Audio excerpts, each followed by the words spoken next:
The morning Captain Sarachun received the message that would change humanity's fate forever. She was standing in the observation deck of Luna Station, watching Earth rise over the lunar horizon. The blue marble that had birthed their species looked so peaceful from here, unaware that 27 alien civilizations had just voted to erase it from existence. The holographic display materialized beside her with an urgent crimson glow. Admiral Torres appeared, his weathered face bearing the weight of terrible news.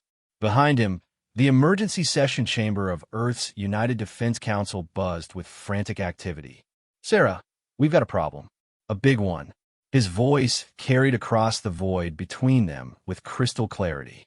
"The Galactic Confederation has issued what they're calling a cleansing protocol for our solar system. They want us gone."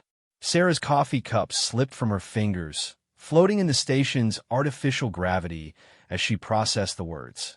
Humanity had only been part of the galactic community for 30 years. They followed every rule, paid every tribute, and kept their expansion to the approved sectors. What could have triggered such an extreme response? "What's their justification?" she asked, her training keeping her voice steady despite the ice forming in her veins. Torres activated a secondary display showing the official Confederation document. The flowing script of the Altarian High Council dominated the screen, its elegant curves hiding poisonous intent. They claim we're a destabilizing influence on galactic peace. Apparently, our rapid technological advancement and what they call our aggressive curiosity makes us a threat to the established order. Sarah laughed bitterly. Aggressive curiosity. That was humanity's greatest sin in the eyes of species that had ruled the galaxy for millennia without challenge. The humans had committed the unforgivable crime of asking questions, of pushing boundaries, of refusing to accept that this was simply how things had always been. The truth was more complex than the Confederation's sanitized explanation. In 30 years, humanity had gone from barely leaving their own solar system to establishing colonies in 12-star systems. They'd reverse-engineered Confederation technology and improved upon it. Worse yet, from the aliens' perspective, they'd begun sharing these improvements with younger species who had been content to serve as vassals for centuries. Dr. Elena Vasquez materialized in the hologram beside Torres. The head of Earth's xenobiology department looked exhausted, her usually perfect hair disheveled from hours of emergency meetings. "Sarah, there's something else. We've been monitoring Confederation communications, and it's not just about our expansion. 3 species have already declared independence from their patron civilizations, citing human constitutional models as their inspiration. The Zephyrians, the Keth Collective, and the Singing Waters of Proximus 7. The implications hit Sarah like a physical blow. Humanity hadn't just violated the unspoken rules of galactic society. They'd accidentally started a revolution. The ancient species that had maintained control for thousands of years were watching their carefully constructed hierarchy crumble as younger civilizations realized they didn't have to accept subservience as their eternal fate. "How long do we have?" Sarah asked. 72 hours, Torres replied grimly. "They're mobilizing the enforcement fleet. 230 ships, including 12 planet crackers. They're not taking chances." Sarah closed her eyes and felt the weight of 8 billion lives pressing down on her shoulders. The observation deck's massive windows showed Earth in all its fragile beauty, home to artists and dreamers, children and grandparents, scientists and poets. All of them condemned to death because humanity had dared to reach for the stars with open hands instead of bowed heads. "What are our options?" she asked, though she suspected she already knew the answer. Dr. Vasquez stepped forward. "The Confederation has made it clear that surrender isn't an option. They're not interested in subjugation this time. They want complete extermination, not just of our species, but of every trace that we ever existed. They're planning to sterilize our colonies, destroy our ships, and scrub our data from the galactic networks." "There is one possibility," Torres said quietly. His image flickered as he enhanced the security protocols around their communication. "Project Lazarus." Sarah felt her pulse quicken. She'd heard whispers of Lazarus in the highest security clearance meetings, but the details had always been compartmentalized beyond her reach. I thought that was just theoretical research. It was until 6 months ago, Dr. Chun Wei and his team achieved a breakthrough that changes everything. Torres paused, glancing around his command center before continuing. Sarah, what if I told you that we don't have to fight the Confederation on their terms? What if we could take the entire Sol system and just leave? Leave, and go where? Anywhere we want. Dr. Chun has developed a way to fold space around our entire solar system and translate it to a different location in the galaxy. We could relocate to the galactic rim, find an empty system, and establish ourselves beyond the Confederation's reach. The audacity of it took Sarah's breath away. Moving an entire star system was the stuff of theoretical physics and science fiction novels. But if it was possible, if humanity could simply vanish from Confederation space and reappear somewhere else entirely, the energy requirements alone would be astronomical, she said, her scientific training warring with hope. Dr. Vasquez smiled grimly. That's where human ingenuity comes in. We've been working on this longer than anyone realized. Every deep space probe, every mining operation, every seemingly routine survey mission for the past 5 years has been positioning quantum resonance arrays throughout the outer system. We've built a network capable of channeling the energy output of our sun and focusing it through dimensional fold generators. You're talking about using Sol itself as a power source? A controlled solar tap, yes. We drain approximately 12 hours of the sun's energy output and use it to create a stable wormhole large enough to encompass everything within Neptune's orbit. The entire solar system, planets, moons, asteroids, everything gets translated to new coordinates. Sarah stared at the Earth below, imagining it suddenly appearing in an alien sky light years away from everything humanity had ever known. What about the colonies? The outposts? Our people scattered across Confederation space. Torres' expression darkened. That's the hard choice we're facing. We can save Earth, Mars, Luna, the asteroid belt, and about 4 million people. Everyone else. He trailed off, unable to say the words. Everyone else dies, Sarah finished. The weight of it crushed down on her. 12 colonies with nearly 500,000 human souls, left to face the Confederation's wrath alone. Scientists, families, children who had grown up under alien suns, all abandoned to preserve the species' homeworld. There's no other way? She asked desperately. The fold generators can only handle the mass of our home system. Try to include the colonies would destabilize the entire network. The energy requirements would cause Sol to go nova, killing everyone anyway. Sarah turned back to the window, watching Earth's slow rotation. Somewhere down there, in laboratories and military installations, the greatest minds of her species were working frantically to save what they could of humanity. It wasn't fair. It wasn't just. But it was survival. Who else knows about this? The Security Council, department heads, and the engineering teams. About 300 people in total. We need to keep it classified until the last possible moment. If the Confederation learns what we're attempting, they'll accelerate their timeline. And if we succeed, what then? We'll be alone out there, cut off from galactic civilization, with no trade partners, no allies, no support network. Dr. Vasquez stepped closer to the display. Sarah, that might be exactly what humanity needs. For 30 years, we've been trying to fit into their system, playing by their rules, accepting their limitations. Maybe it's time we forge our own path.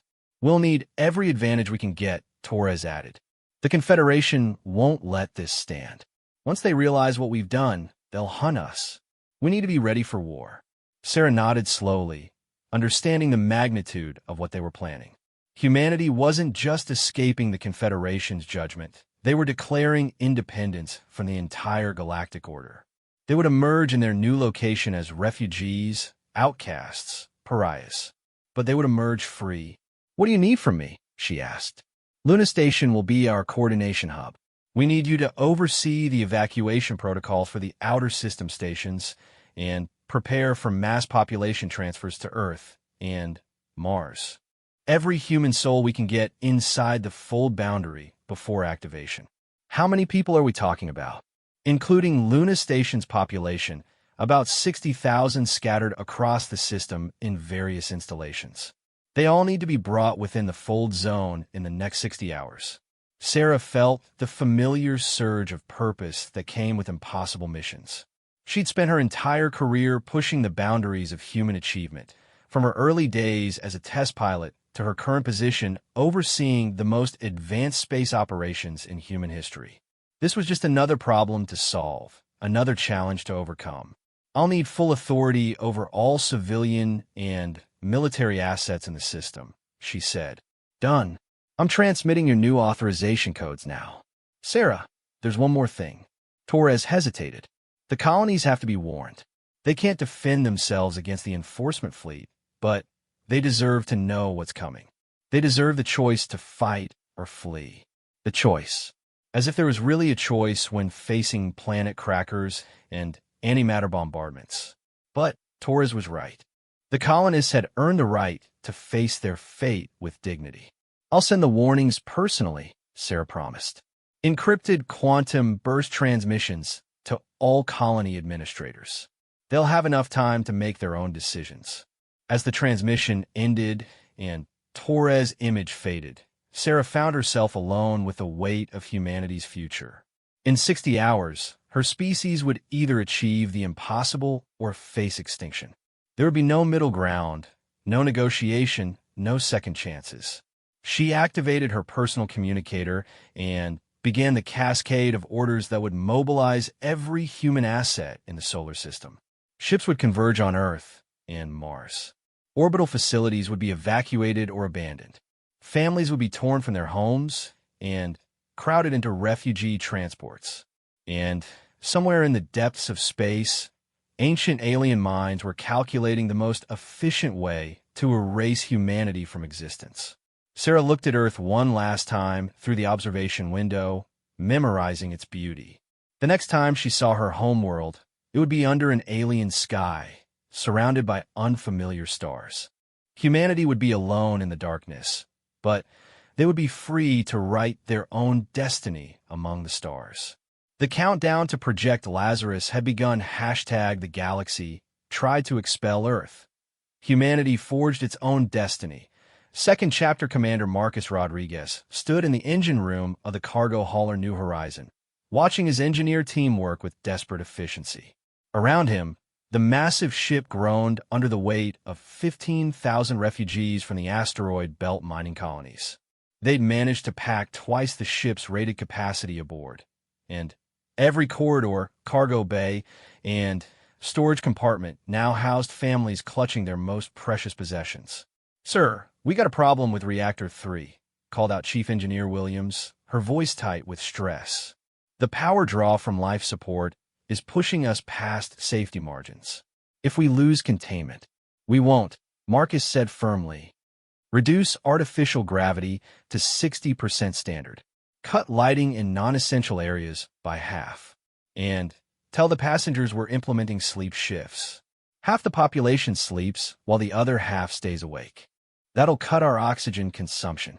Williams nodded and turned back to her console, but Marcus could see the doubt in her eyes.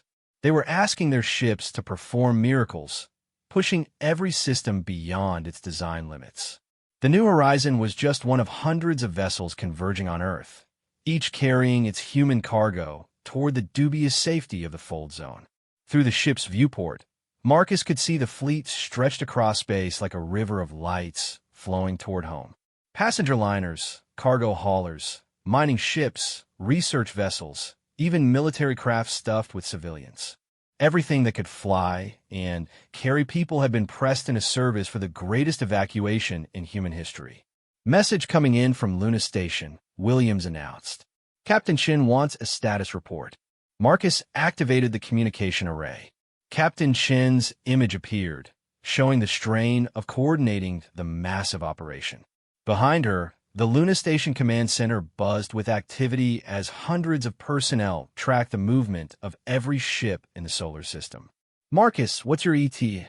Sarah asked without preamble. 36 hours to Earth orbit, assuming our reactors hold together. We got some critical systems running hot, but nothing we can't manage. He paused. "Sarah, have you heard anything from the outer colonies? Any word from my daughter?" Sarah's expression softened slightly. Marcus's daughter Elena commanded the research station at Titan, one of the installations that wouldn't make it inside the fold boundary in time. "She's safe, Marcus. Titan Station is conducting their own evacuation to the inner system. Elena's on the last transport out." Relief flooded through Marcus, followed immediately by guilt. Elena would live, but thousands of other families would be forever separated.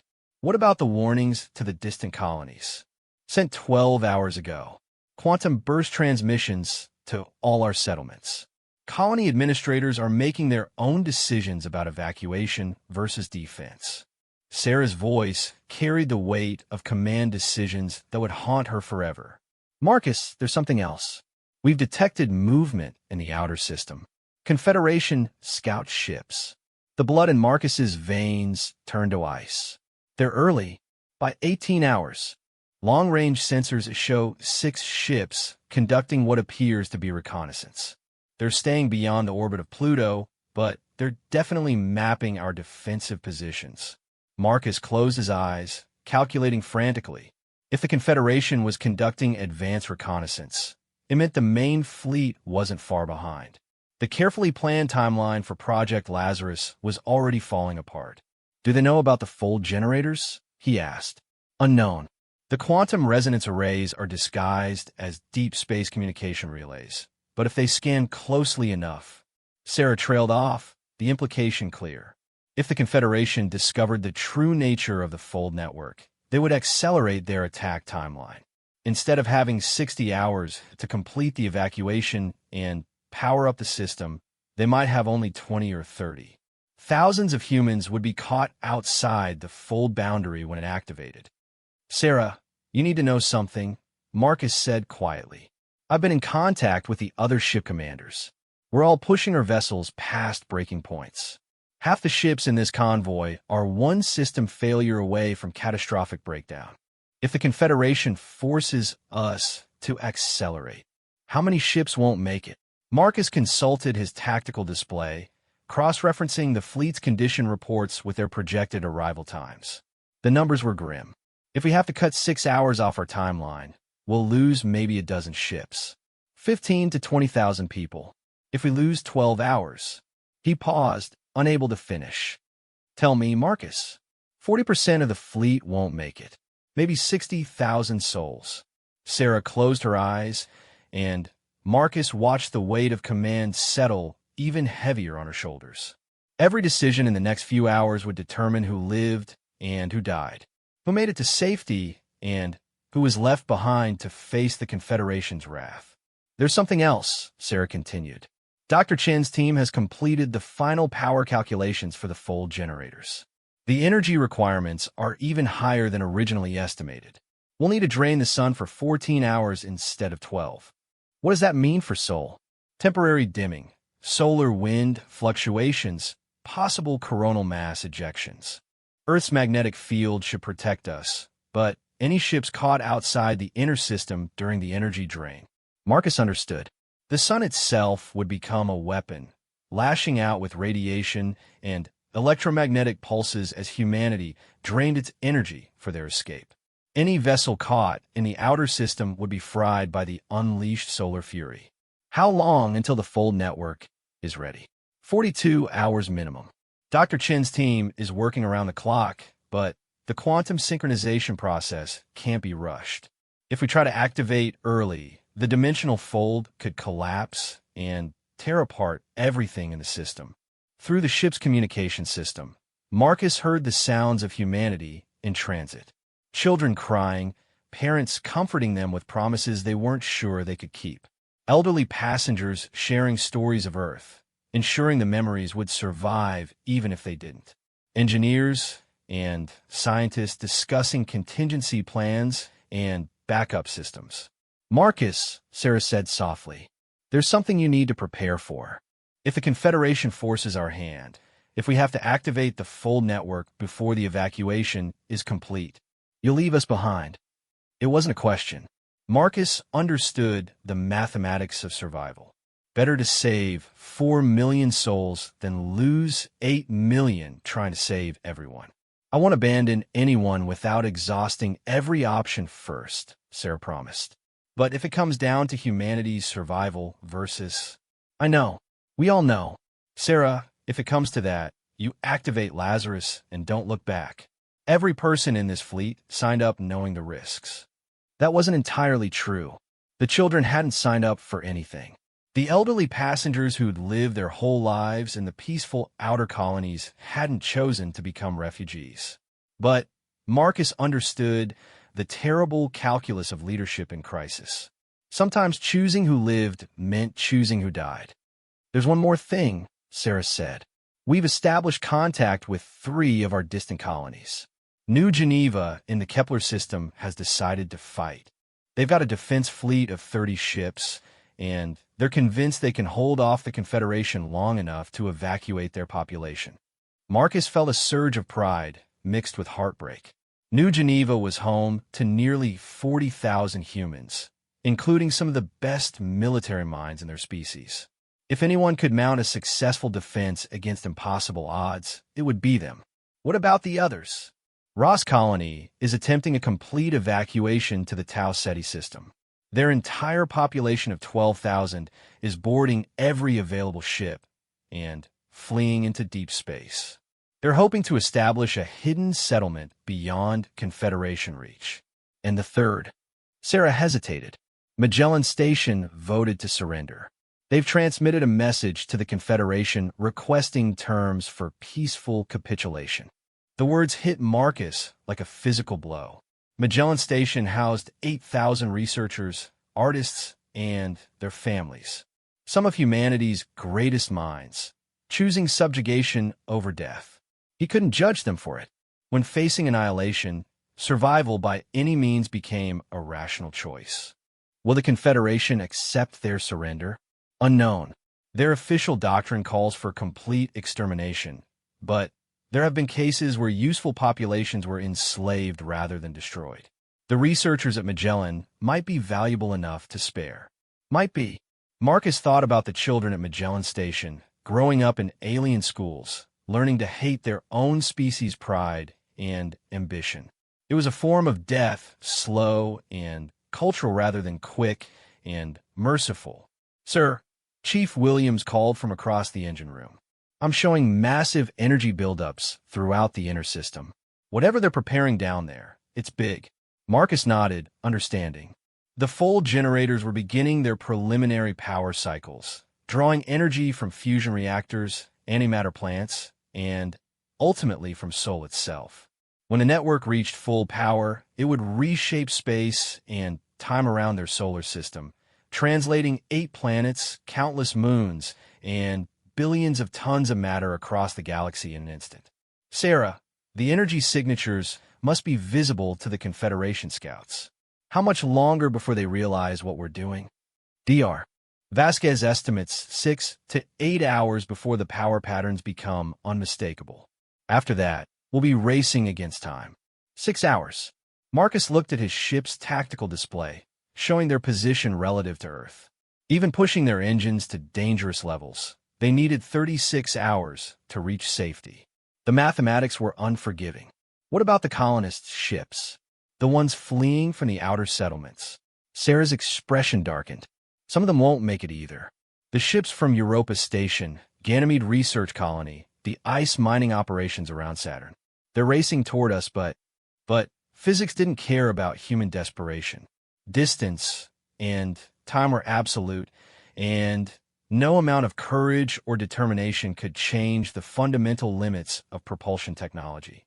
There has to be something we can do, Marcus said, knowing even as he spoke that miracles were in short supply. There is one option. It's dangerous, and we'd only get one chance at it. Sarah activated a secondary display showing the outer system. If we can create a localized fold bubble around the refugee ships, we might be able to translate them directly into the main fold zone. Localized fold? Marcus felt a chill of recognition. Sarah, you're talking about experimental technology.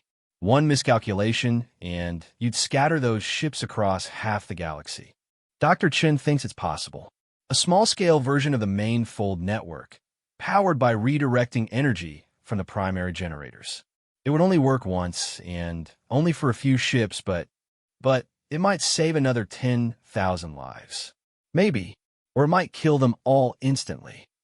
Marcus stared at the tactical display, weighing impossible choices. Death by Confederation weapons versus death by experimental physics. At least the fold bubble offered hope, however slim. Sarah, if we're going to try it, we need to decide now. Every minute we delay makes the rescue more difficult. I know. I've already authorized Dr. Chun to begin preparations. If any of the refugee ships can reach the designated coordinates in the outer system, we'll attempt the localized fold. Through the ship's intercom, Marcus heard Captain Williams announcing another reduction in life support systems. Their passengers were crowded into increasingly smaller spaces, breathing recycled air, eating emergency rations, and placing their faith in technology they barely understood. Marcus, there's one more thing I need to tell you. The quantum burst messages we sent to the colonies? We've started receiving responses. Good news or bad news? Both. Ross Colony confirms they've evacuated their population successfully. They're heading for deep space with 40 ships.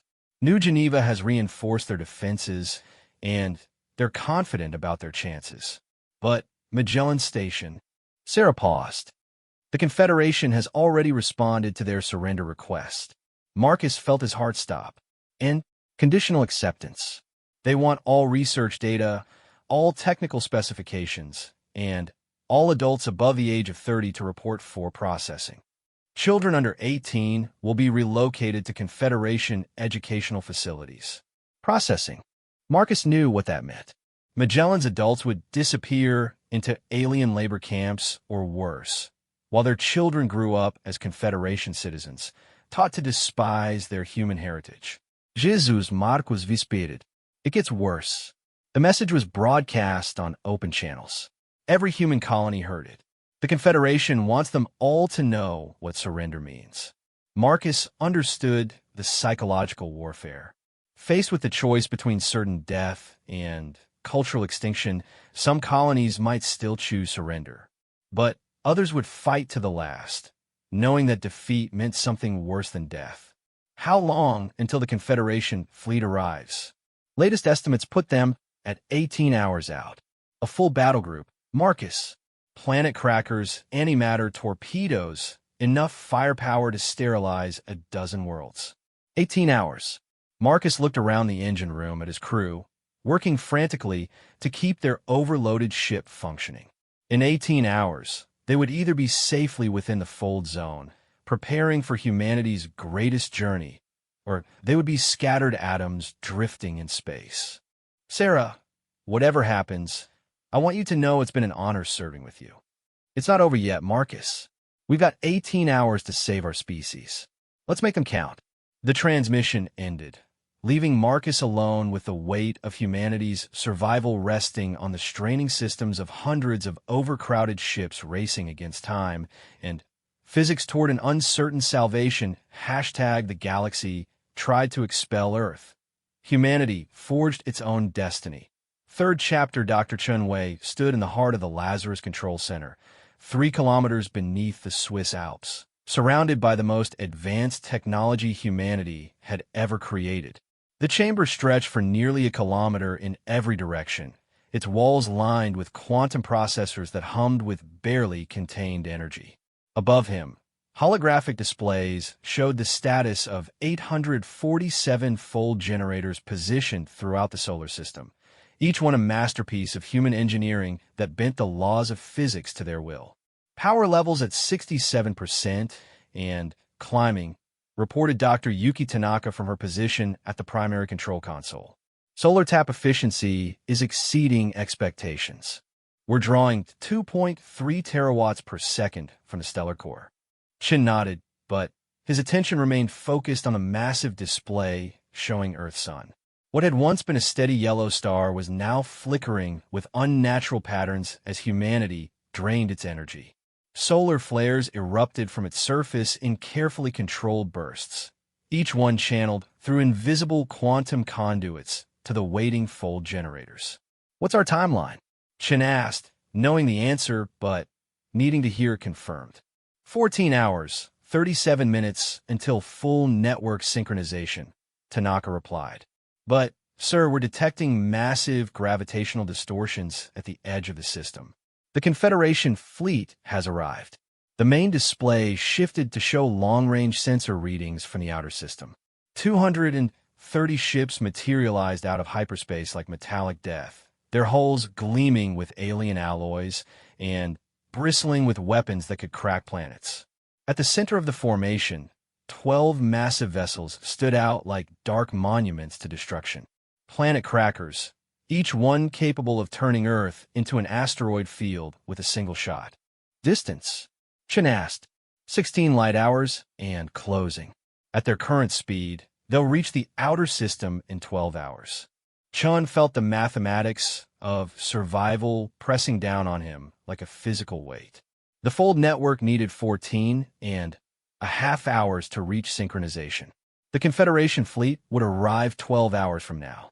They were facing a 2.5 hour gap where humanity would be completely vulnerable. Dr. Chun called Dr. Sarah Kim from the communication station. "I'm receiving priority transmissions from Captain Chun on Luna Station. The refugee fleet situation is deteriorating rapidly. Put her through." Sarah's image appeared in the central hologram, but the transmission quality was poor, distorted by the massive energy fields generated by the fold network.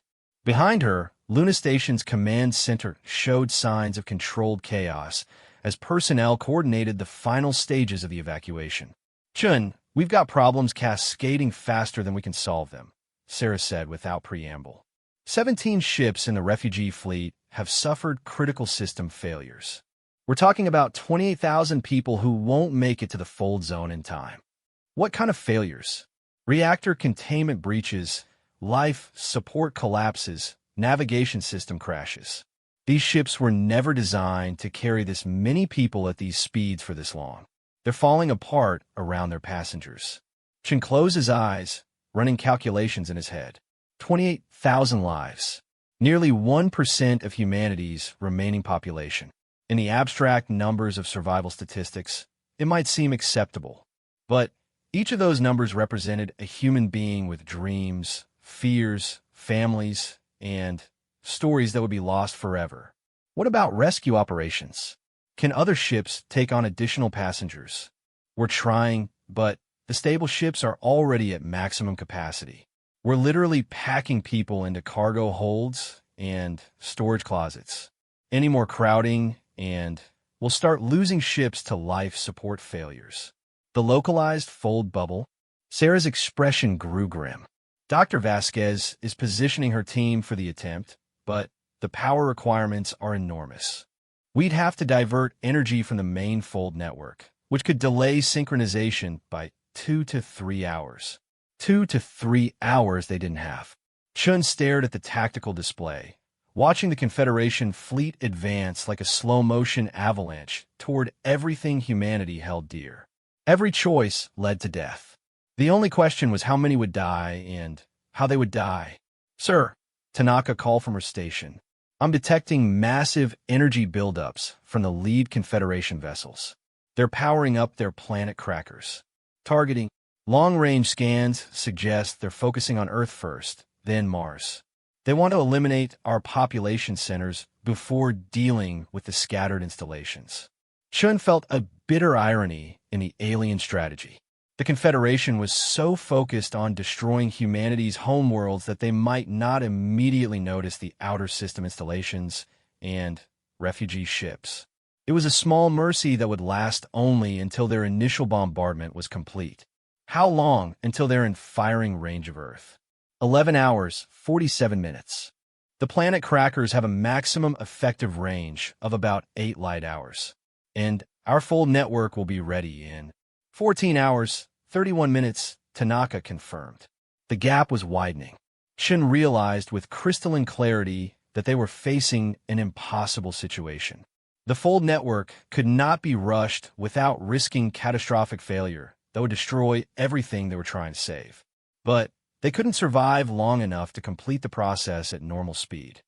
There might be a way, Dr. Elena Vasquez said as she materialized in the hologram beside Sarah. It's insane, dangerous, and probably suicidal, but it might work. I'm listening, Chen replied. What if we don't wait for the network to reach full synchronization? What if we activate the full with partial power and use the Confederation's own attack to supplement our energy requirements? Chen stared at her, his mind racing through the implications. You're talking about using planet cracker beams as additional power sources. Exactly. When they fire at Earth, we use the full generators to redirect that energy into our own network. Instead of destroying our planet, their weapons would help power our escape. Elena, that's... Chen paused, running through the quantum mechanics in his head. That's brilliant and completely insane. The timing would have to be perfect down to the nanosecond. One miscalculation, and we'd channel enough energy to turn Seoul into a supernova. But it would work? Chen looked at the data flowing across his displays. Energy requirements, quantum field equations, synchronization protocols. Vasquez was right. By redirecting the Confederation's attack energy through the full generators, they could achieve full network power nearly 3 hours ahead of schedule. It would work, he admitted, but we'd only get one chance. If the energy redirection fails, Earth gets destroyed. If we miscalculate the field equations, the entire solar system gets torn apart by dimensional forces. And if the timing is off by even microseconds, we could end up scattered across half the galaxy.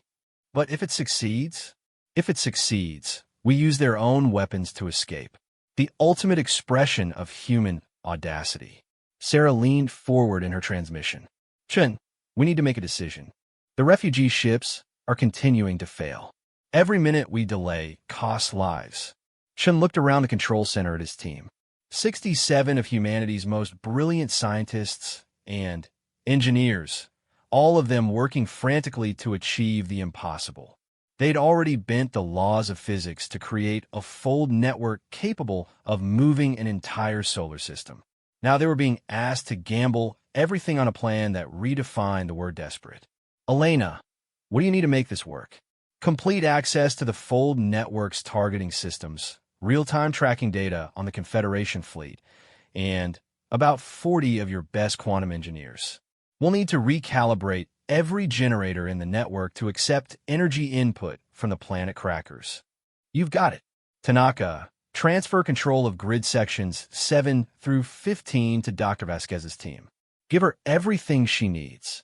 As his team began the frantic process of reconfiguring their life's work for an operation that had never been tested, Chen received another priority transmission.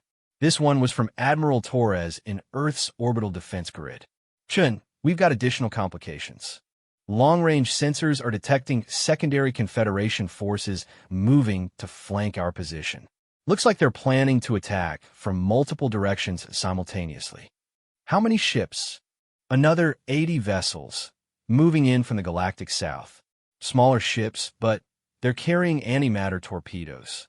Even if we survive the planet crackers, the secondary bombardment will finish what's left. Chun felt the walls of possibility closing around them. Even their desperate gamble with the energy redirection might not be enough if the Confederation was planning a coordinated multi-vector attack. Admiral, what's our defensive capability? Limited. Earth's orbital defense platforms can engage maybe a dozen ships before being overwhelmed. Luna Station has some defensive capability, but nothing that can stand against this kind of firepower. Our entire strategy has been built around escape, not resistance.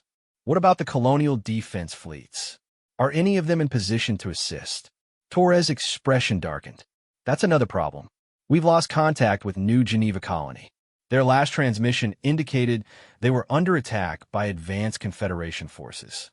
Ross Colony's evacuation fleet is scattered across 3-star systems and can't provide support. And Magellan's station. He paused. What about Magellan? They've accepted the Confederation's surrender terms. But there's been a development. The adult population has voted to resist the processing orders. They're planning to fight rather than submit to alien labor camps. Chun felt a surge of pride mixed with heartbreak. Even in surrender, humanity refused to go quietly into extinction. The researchers and families at Magellan Station were choosing death with dignity over life as slaves. How long until the secondary Confederation forces arrive? 12 hours, 15 minutes. They've timed it perfectly. The main fleet will begin the planet Cracker bombardment, and 30 minutes later, the secondary forces will arrive to clean up anything that survives. Dr. Chun Vasquez called from her new position at the Energy Redirection Controls. I need to know which planet crackers will target Earth first. The energy redirection system requires precise targeting data. Chun activated the deep space sensor array, focusing on the advancing Confederation fleet. The massive ships moved with predatory grace, their hulls gleaming with the accumulated technology of a dozen conquered civilizations.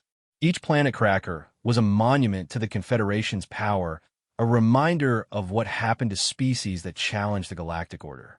Tactical analysis indicates the lead 4 planet crackers will focus on Earth. Simultaneous bombardment from 4 directions to ensure complete planetary destruction. Combined energy output will be approximately 47 zetajoules per second for the duration of the bombardment. That's more than enough, Vasquez confirmed. If we can redirect even 60% of that energy into our fold network, we'll have enough power to activate 3 hours ahead of schedule. And the remaining 40% will still hit Earth, but the planet's quantum shields should absorb the reduced bombardment long enough for the fold activation. Chun realized they were betting the survival of their species on a word like should. But in the face of certain extinction, even desperate hope was better than no hope at all. Begin the recalibration, Chun ordered. We're committed now. As his team worked to implement the most audacious plan in human history, Chun watched the displays showing humanity's scattered children racing against time. Refugee ships straining their engines to breaking points. Colonial fleets fighting hopeless battles against overwhelming odds. Families crowded into cargo holds, trusting their lives to technology they couldn't understand and engineers they'd never met. In 12 hours, they would either witness humanity's greatest triumph or its final extinction. The Confederation was about to learn that when pushed to the edge of annihilation, humans didn't simply fight back. They fought back with the universe itself, as their Wepo Fleet Admiral Zekthar of the Hegemony Council stood on the bridge of the dreadnought Infinite Judgment, watching the primitive human system grow larger on the tactical displays. Around him, his bridge crew worked with the quiet efficiency that came from centuries of conquest. The Confederation had perfected the art of extinction, and today would be no different from the dozens of upstart species they had eliminated before. Status report. Zekthar commanded, his 4 arms manipulating control interfaces with practiced precision. All fleet elements in position, Admiral, reported his tactical officer. Planet crackers have achieved optimal firing positions. Secondary bombardment fleets are approaching from Vector 77 Mark 9. Estimated time to complete sterilization, 4 hours, 17 minutes. Zekthar studied the human system with professional interest. 8 planets, countless moons, and an impressive array of space-based installations. The humans had built extensively in their short time among the stars, showing the kind of rapid expansion that always preceded dangerous ambitions. Better to eliminate them now before they became a true threat. What are their defensive capabilities? He asked. Minimal, Admiral. Orbital weapons platforms around their primary world, some armed vessels and patrol formations, but nothing that can challenge a single planet cracker, much less 12. Our intelligence suggests they've focused their technology on exploration and industry rather than military applications. Typical. Young species always believed they could survive on good intentions and diplomatic treaties. They never understood that in the galaxy's harsh reality, power was the only currency that mattered. The Confederation had learned that lesson millennia ago, and it had served them well through the conquest of 300 star systems. "Are there any surrender requests?" Zekthar asked, though he already knew the answer. "One outer colony has submitted terms, Admiral. Magellan Station, population 8,000. They're requesting processing according to standard protocols." Denied. The Hegemony Council was explicit. Complete extermination of the human species. No exceptions, no survivors, no slaves. This contamination must be thoroughly cleansed. The tactical officer's membrane flaps quivered slightly, a sign of confusion among his species. "Admiral, with respect, 8,000 humans could provide useful labor for the mining operations in the Draco sector. The complete destruction order seems inefficient." Zekthar turned his primary optical cluster toward the younger officer. "Commander Veltak, you misunderstand the nature of this operation. We're not here to acquire resources or slaves. We are here to eliminate an idea. Sir, the humans have done more than expand rapidly or develop advanced technology. They have inspired other species to question the natural order. 3 civilizations have already declared independence from their patron houses, citing human ideals of self-determination and democratic governance. If we allow this infection to spread..." Zekthar gestured toward the tactical display, showing the Confederation's vast empire. 2,000 star systems, 400 subjugated species, all held together by the careful balance of fear and dependency that the ancient races had cultivated for eons. Within a century, we could face empire-wide rebellion. Better to cauterize the wound now completely and permanently. "Understood, Admiral. Initiating planetary bombardment in T-minus 37 minutes. As his fleet moved into final attack positions, Zekthar reviewed the intelligence reports on human capabilities. They had achieved faster-than-light travel only 30 years ago, barely a moment in galactic terms. Their largest ships were crude affairs compared to Confederation vessels, relying on primitive fusion drives and kinetic weapons. Their population was small, scattered across only 12 star systems. And yet, something about this extermination felt different. The humans had shown remarkable adaptability and innovation in their brief contact with galactic civilization. They had reverse-engineered Confederation technology with unsettling speed and had begun developing improvements that even impressed the Council scientists. Most disturbing of all, they seemed to thrive on challenges that would have broken other species. "Admiral, called his sensor operator. I'm detecting unusual energy signatures throughout the human system. Massive power buildups at regular intervals across multiple orbital positions." Zekthar focused his attention on the sensor readings. Strange. The energy patterns didn't match any known human technology, and they were far too regular to be defensive installations. "Analysis? Unknown, sir. The energy signatures are unlike anything in our databases. They appear to be some kind of quantum field generators, but the power levels are enormous. Whatever they're doing, it's drawing energy directly from their star. Stellar engineering?" Zekthar's interest sharpened. If the humans had developed stellar manipulation technology, they were far more advanced than the intelligence report suggested. "How much energy are they extracting?" "Approximately 2.8 terawatts per second and increasing." "Sir, that's enough power to supply their entire civilization for decades. I can't imagine what they're using it for." Zekthar's combat instincts began to warn him. Species facing extinction didn't typically engage in massive engineering projects unless those projects were related to survival. The humans were planning something. Tactical assessment. Could these energy signatures represent a weapon system? "Negative, Admiral. The power is being channeled into the quantum field generators, but the generators themselves don't appear to be weapons. If anything, they look like some kind of spacefold technology." Spacefold technology. Zekthar felt his respiratory sacs constrict. If the humans had developed functional fold drives, they could potentially escape the bombardment by relocating their entire population to another star system. But the energy requirements for such an operation would be astronomical, requiring. Commander, what would be the energy requirement to translate an entire solar system using spacefold technology? Veltak's membrane flaps fluttered in disbelief. Admiral, such an operation is theoretically impossible. The energy requirements would necessitate draining a star's entire output for several hours. No species has ever attempted anything on that scale. No known species. But the humans had shown a disturbing tendency to attempt the impossible and succeed. Priority signal to all fleet elements, Zekthar commanded. Accelerate bombardment timeline. I want those planet crackers firing in 15 minutes. Sir, that will reduce targeting accuracy and bombardment effectiveness. I don't care. Whatever the humans are planning, we're going to stop it before they can implement it. The Infinite Judgment's massive engines roared to life as the dreadnought accelerated toward optimal firing position.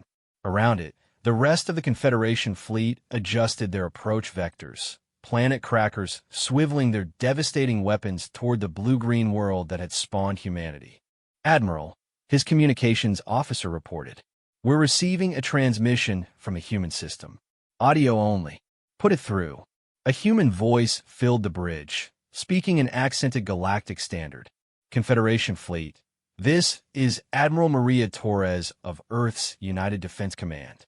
We know why you're here, and we know what you intend to do.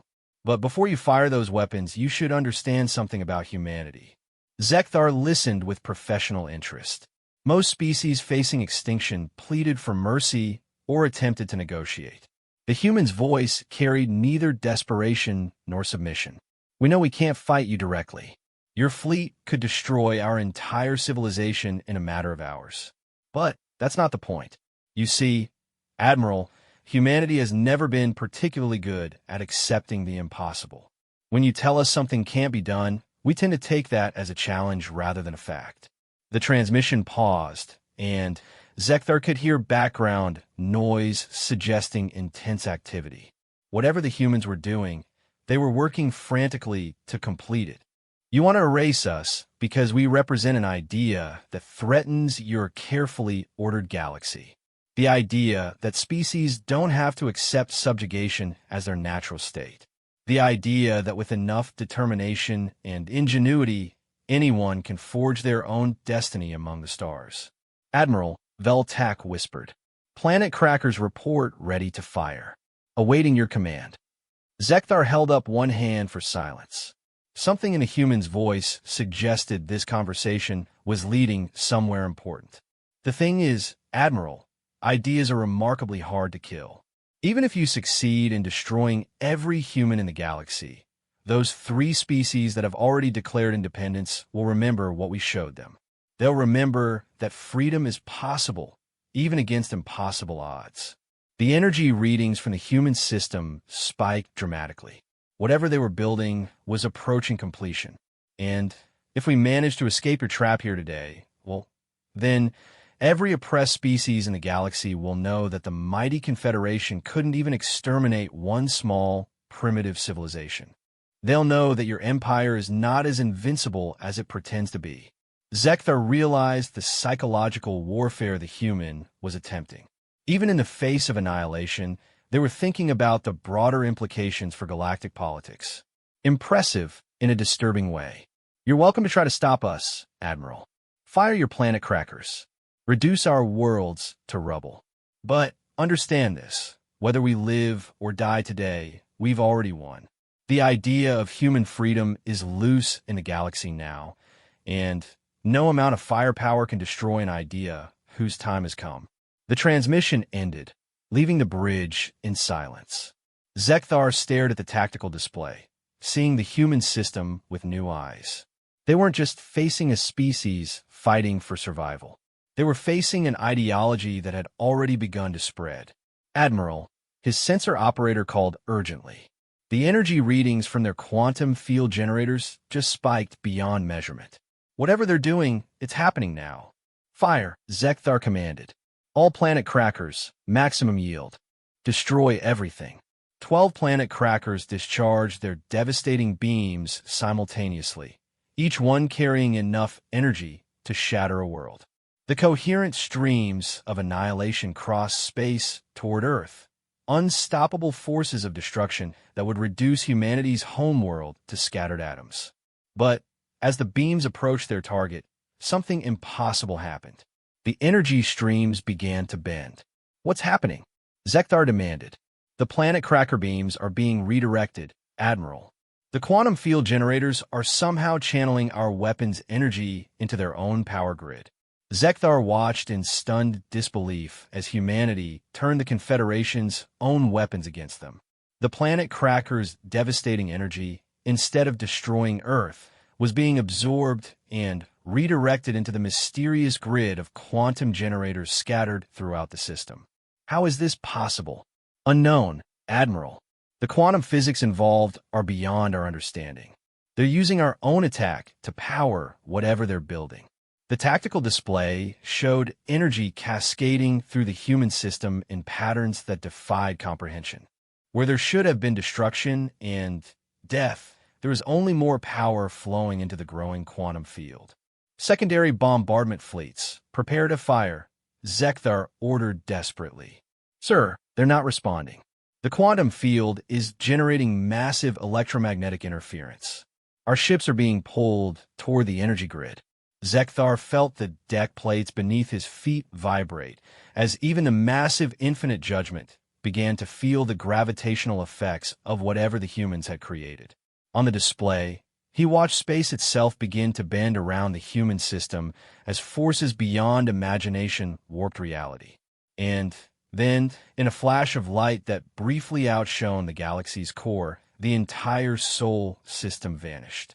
8 planets, countless moons, millions of asteroids, and for million human souls simply ceased to exist in their current location.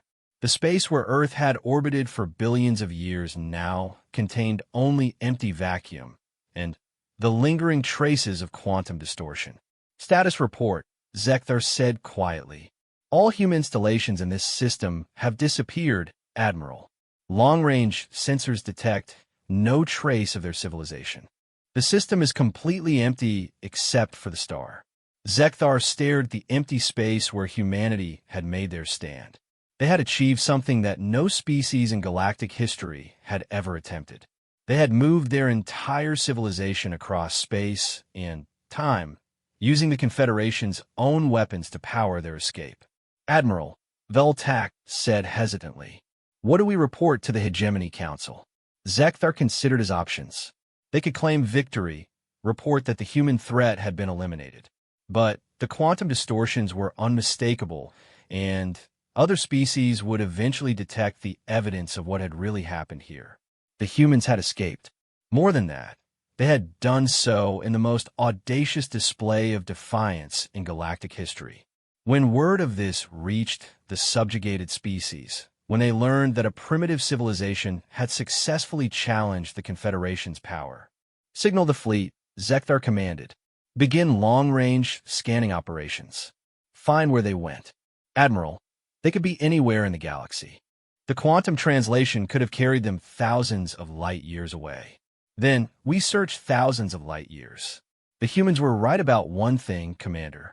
Ideas are dangerous, and the idea that the Confederation can be defied successfully is the most dangerous idea of all. As the Confederation fleet began their search for humanity's new home, Zekthar realized that everything had changed. The careful order that had maintained galactic peace for millennia was already beginning to crack. Across the galaxy, subjugated species would hear whispers of what had happened here. They would learn that freedom was possible, even against impossible odds. The humans had escaped with their lives.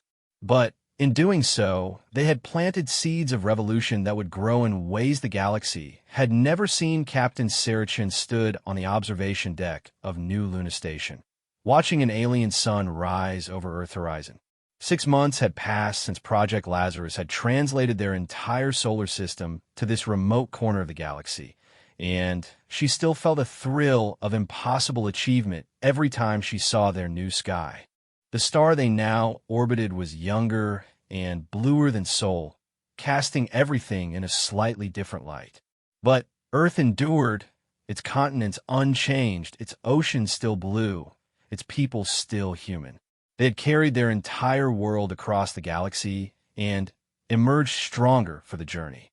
Quite a view, isn't it? Dr. Elena Vasquez joined her at the massive viewport, carrying a steaming cup of coffee that had become a precious commodity in their new isolation. "I still can't believe we did it," Sarah admitted. "Sometimes I wake up expecting to see Sol rising in the distance, or to receive news that this was all an elaborate simulation." Elena smiled. "The physics are real enough. We're approximately 47,000 light-years from our original position, well beyond the Confederation's current sphere of influence. The quantum translation was flawless." "Mostly flawless," Sarah corrected gently. They had saved 4 million human lives, but the cost had been enormous.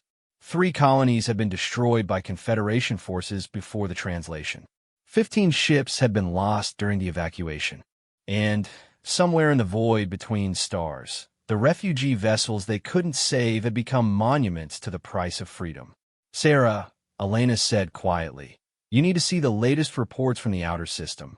Good news or bad news? Both, as always. The asteroid mining operations are ahead of schedule. We've located 17 worlds within 50 light-years that could support human colonization. And the quantum communication array is finally operational." Sarah felt her pulse quicken. For 6 months, they had been completely cut off from the rest of the galaxy, unable to communicate across the vast distances that separated them from their former home. The quantum communication array would finally allow them to contact their scattered colonies and learn what had happened after their escape. "What do we find?" Elena's expression was complex, mixing hope with sorrow. "Ross colony survived. They've established a hidden settlement in the Cygnus Arm, about 60,000 people living on 3 worlds. They've been building their own defensive fleet and spreading word about what we accomplished. And the others? New Geneva fought to the end. They held off the Confederation for 6 hours before their defenses were overrun. But during that time, they managed to evacuate nearly 30,000 people to deep space. Those survivors have joined with resistance groups throughout the galaxy." Sarah closed her eyes, thinking about the brave souls who had chosen to stand and fight rather than flee. Their sacrifice had bought time for others to escape, but the cost. What about Magellan Station? That's where it gets interesting. The Confederation accepted their surrender, but when they tried to implement the processing protocols, the station's population resisted. 8,000 researchers and their families fought back with improvised weapons and sabotage systems. The Confederation was forced to destroy the station to maintain control. So they died anyway. They died free, Elena corrected. And their resistance inspired something unprecedented. 73 species have declared independence from the Confederation in the past 6 months. 73, Sarah. We triggered a galaxy-wide revolution. Sarah stared out at the alien constellations, trying to comprehend the magnitude of what humanity had unleashed.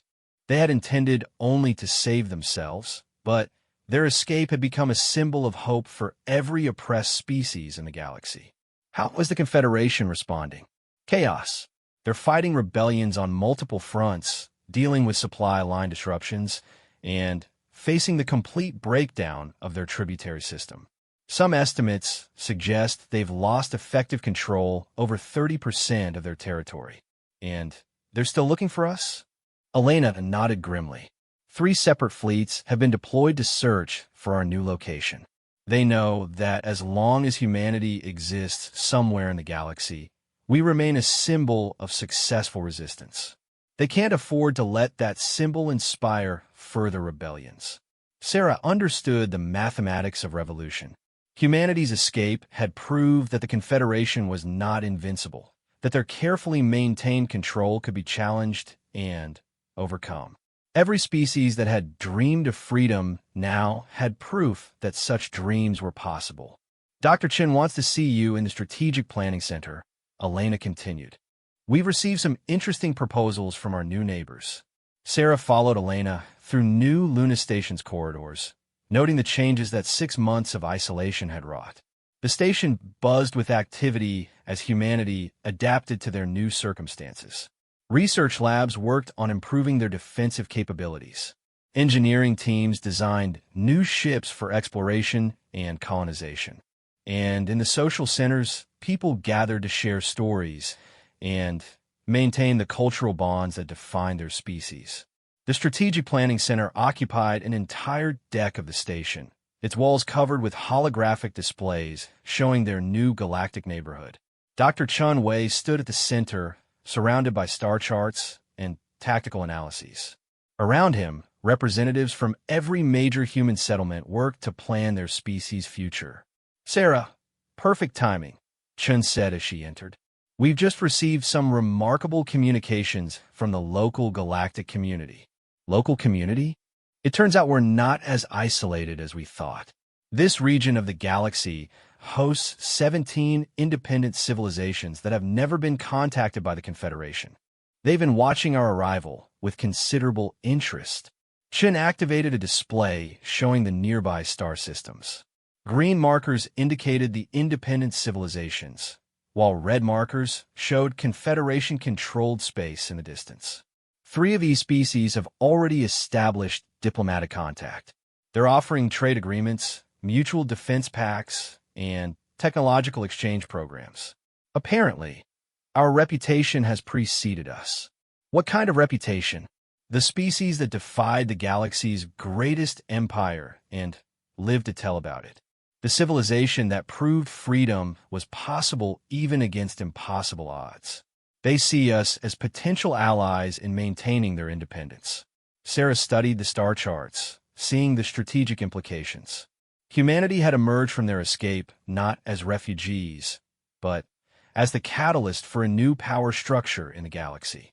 The ancient Confederation's monopoly on interstellar politics was breaking down, replaced by a complex web of alliances between free species. What are they offering? The Ethereal Collective has technology that could improve our defensive capabilities by orders of magnitude. The Harmony States want to establish joint colonies on the worlds we've identified for expansion. And the Crystal Singers, well, they have something that could change everything. Which is... Chen's expression grew thoughtful. Faster-than-light communication that's completely undetectable by Confederation monitoring systems. They're offering to connect us with every resistance group and independent colony in the galaxy.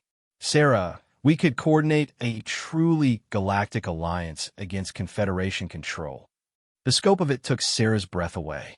Humanity had escaped extinction only to find themselves at the center of the greatest political upheaval in galactic history.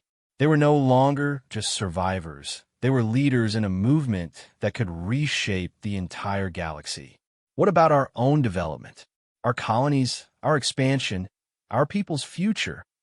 That's the beautiful part, Dr. Elena Martinez said as she joined the group.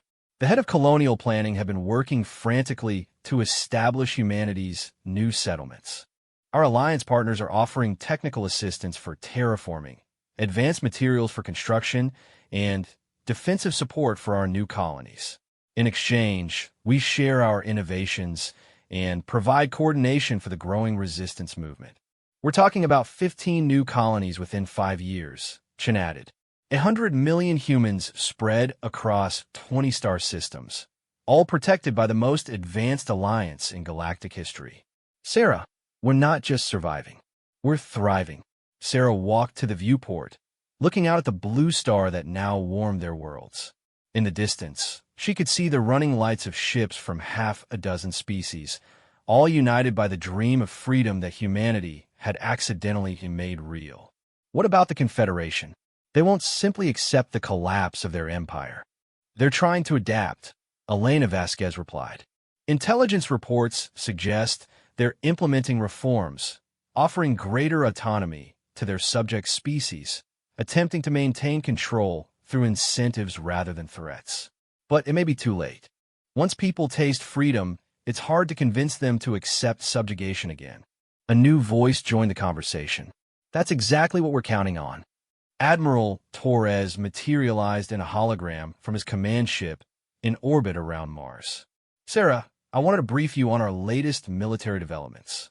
How are we progressing? Beyond our most optimistic projections, our new allies have shared defensive technologies that make our ships competitive with Confederation vessels. We've established hidden supply bases throughout this galactic region. And our recruitment program. Torres paused, his expression showing a mixture of pride and disbelief. Admiral, Sarah, we're not just defending ourselves anymore. 300 human volunteers have joined multi-species crews on ships operating throughout the galaxy. They're providing technical support to resistance groups, sharing our innovations, and spreading the word that the Confederation can be defeated. 300 people are changing the course of galactic history. 300 people and an idea. The idea that freedom is worth fighting for, even against impossible odds. The idea that no empire, no matter how ancient or powerful, has the right to determine the fate of sapient beings who want to choose their own destiny. Sarah thought about her conversation with Admiral Torres 6 months ago, when he'd told her that Project Lazarus would only save those within the Fold Zone.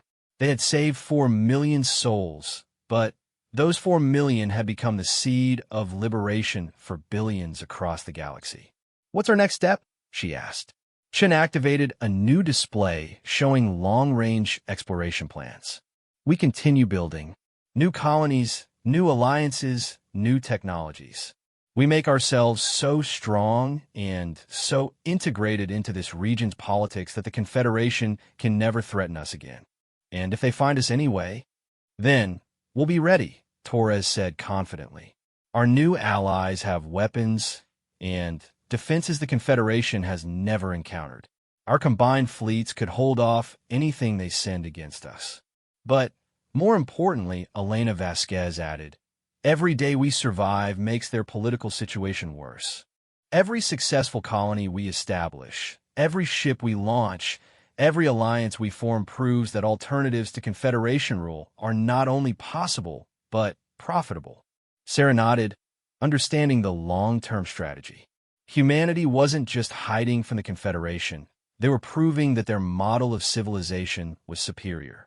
Freedom, cooperation, and voluntary association were more effective at building prosperous societies than fear, subjugation, and forced tribute. There's one more thing, Chen said quietly. We've received a message from one of the Confederation's subject species. The Valdorians, one of their oldest client civilizations.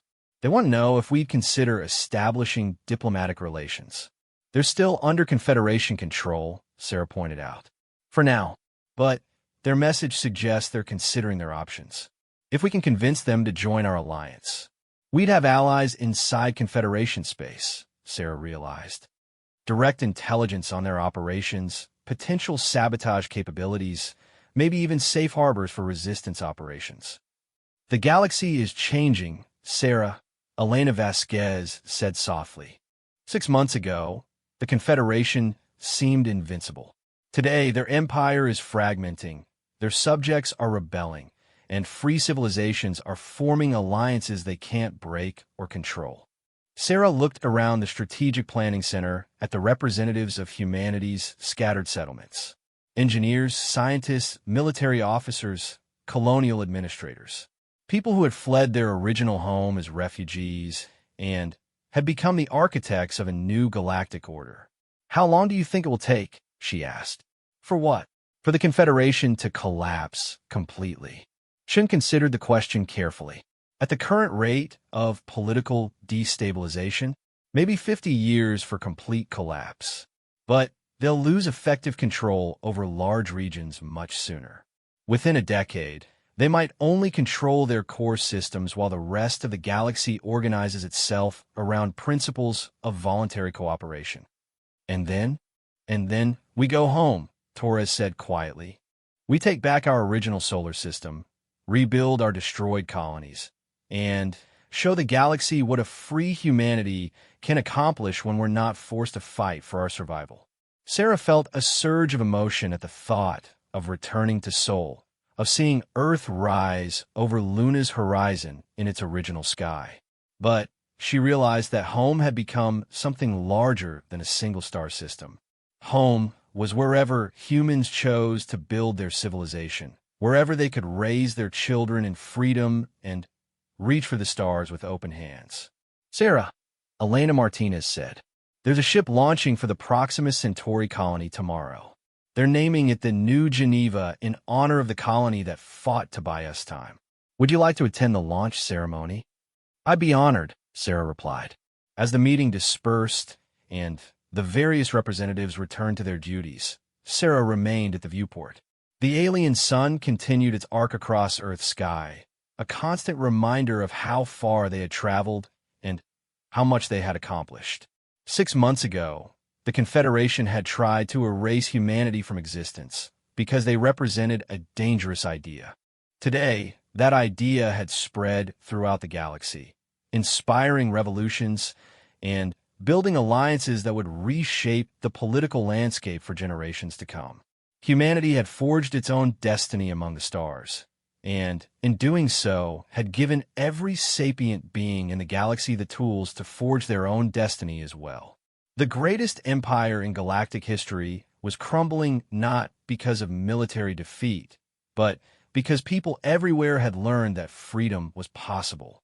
And somewhere in the void between stars, the quantum echoes of Project Lazarus continued to ripple outward, carrying with them the simple but revolutionary message that had changed everything.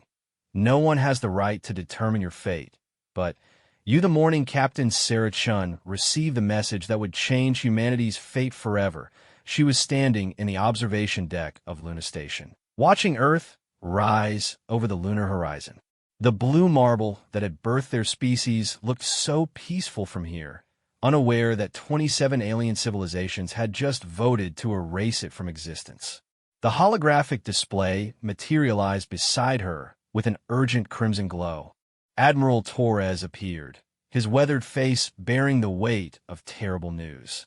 Behind him, the emergency session chamber of Earth's United Defense Council buzzed with frantic activity. Sarah, we've got a problem. A big one. His voice carried across the void between them with crystal clarity. The Galactic Confederation has issued what they're calling a cleansing protocol for our solar system. They want us gone. Sarah's coffee cup slipped from her fingers, floating in the station's artificial gravity as she processed the words. Humanity had only been part of the galactic community for 30 years.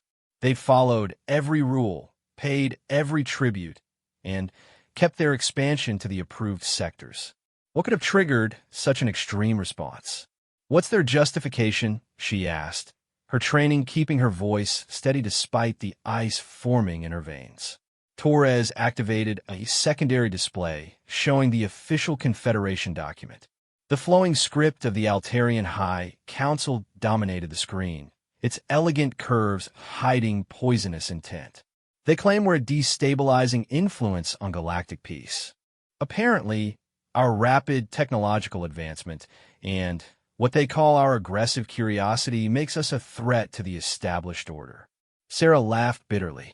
Aggressive curiosity. That was humanity's greatest sin in the eyes of species that had ruled the galaxy for millennia without challenge. The humans had committed the unforgivable crime of asking questions, of pushing boundaries, of refusing to accept that this was simply how things had always been. The truth was more complex than the Confederation's sanitized explanation.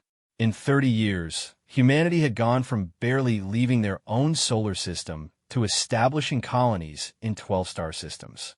They'd reverse-engineered Confederation technology and improved upon it. Worse yet, from the aliens' perspective, they'd begun sharing these improvements with younger species who had been content to serve as vassals for centuries. Dr. Elena Vasquez materialized in the hologram beside Torres. The head of Earth's xenobiology department looked exhausted, her usually perfect hair disheveled from hours of emergency meetings.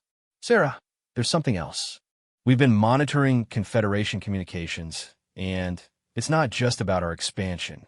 3 species have already declared independence from their patron civilizations, citing human constitutional models as their inspiration. The Zephyrians, the Keth Collective, and the Singing Waters of Proximus 7. The implications hit Sarah like a physical blow. Humanity hadn't just violated the unspoken rules of galactic society. They'd accidentally started a revolution. The ancient species that had maintained control for thousands of years were watching their carefully constructed hierarchy crumble as younger civilizations realized they didn't have to accept subservience as their eternal fate. "How long do we have?" Sarah asked. 72 hours, Torres replied grimly. "They're mobilizing the enforcement fleet. 230 ships, including 12 planet crackers. They're not taking chances." Sarah closed her eyes and felt the weight of 8 billion lives pressing down on her shoulders. The observation deck's massive windows showed Earth in all its fragile beauty, home to artists and dreamers, children and grandparents, scientists and poets. All of them condemned to death because humanity had dared to reach for the stars with open hands instead of bowed heads. "What are our options?" she asked, though she suspected she already knew the answer. Dr. Vasquez stepped forward. "The Confederation has made it clear that surrender isn't an option. They're not interested in subjugation this time. They want complete extermination, not just of our species, but of every trace that we ever existed. They're planning to sterilize our colonies, destroy our ships, and scrub our data from the galactic networks." "There is one possibility," Torres said quietly. His image flickered as he enhanced the security protocols around their communication. "Project Lazarus." Sarah felt her pulse quicken. She'd heard whispers of Lazarus in the highest security clearance meetings, but the details had always been compartmentalized beyond her reach. "I thought that was just theoretical research." It was until 6 months ago, Dr. Chunwei and his team achieved a breakthrough that changes everything. Torres paused, glancing around his command center before continuing. "Sarah, what if I told you that we don't have to fight the Confederation on their terms? What if we could take the entire Sol system and just leave, and go where? Anywhere we want? Dr. Chun has developed a way to fold space around our entire solar system and translate it to a different location in the galaxy. We could relocate to the galactic rim, find an empty system, and establish ourselves beyond the Confederation's reach." The audacity of it took Sarah's breath away.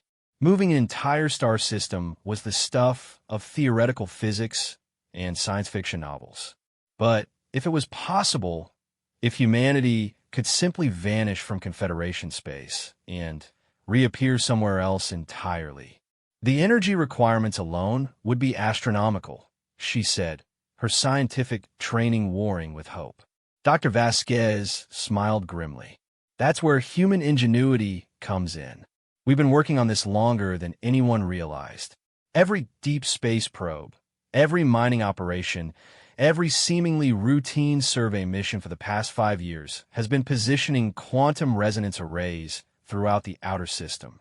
We've built a network capable of channeling the energy output of our sun and focusing it through dimensional fold generators." "You're talking about using Sol itself as a power source?" "A controlled solar tap, yes. We drain approximately 12 hours of the sun's energy output and use it to create a stable wormhole large enough to encompass everything within Neptune's orbit. The entire solar system, planets, moons, asteroids, everything gets translated to new coordinates." Sarah stared at the Earth below, imagining it suddenly appearing in an alien sky light years away from everything humanity had ever known. "What about the colonies? The outposts?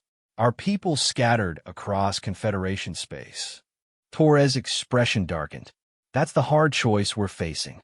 We can save Earth, Mars, Luna, the asteroid belt, and about 4 million people. Everyone else..." He trailed off, unable to say the words. "Everyone else dies," Sarah finished. The weight of it crushed down on her. 12 colonies with nearly 500,000 human souls, left to face the Confederation's wrath alone. Scientists, families, children who had grown up under alien suns, all abandoned to preserve the species' homeworld. "There's no other way?" she asked desperately. "The fold generators can only handle the mass of our home system. Trying to include the colonies would destabilize the entire network. The energy requirements would cause Sol to go nova, killing everyone anyway." Sarah turned back to the window, watching Earth's slow rotation.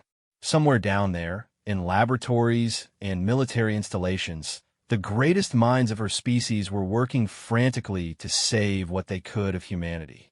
It wasn't fair. It wasn't just. But it was survival. Who else knows about this?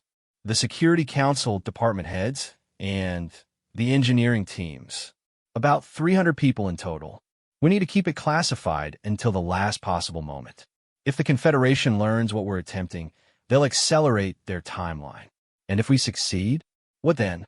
We'll be alone out there, cut off from galactic civilization, with no trade partners, no allies, no support network. Dr. Vasquez stepped closer to the display. "Sarah, that might be exactly what humanity needs. For 30 years, we've been trying to fit into their system, playing by their rules, accepting their limitations. Maybe it's time we forge our own path. We'll need every advantage we can get," Torres added. "The Confederation won't let this stand. Once they realize what we've done, they'll hunt us. We need to be ready for war." Sarah nodded slowly, understanding the magnitude of what they were planning. Humanity wasn't just escaping the Confederation's judgment. They were declaring independence from the entire galactic order. They would emerge in their new location as refugees, outcasts, pariahs. But they would emerge free. "What do you need from me?" she asked. "Luna Station will be our coordination hub. We need you to oversee the evacuation protocols for the outer system stations and prepare for mass population transfers to Earth and Mars. Every human soul we can get inside the full boundary before activation." "How many people are we talking about?" "Including Luna Station's population, about 60,000 scattered across the system in various installations. They all need to be brought within the fold zone in the next 60 hours. Sarah felt the familiar surge of purpose that came with impossible missions.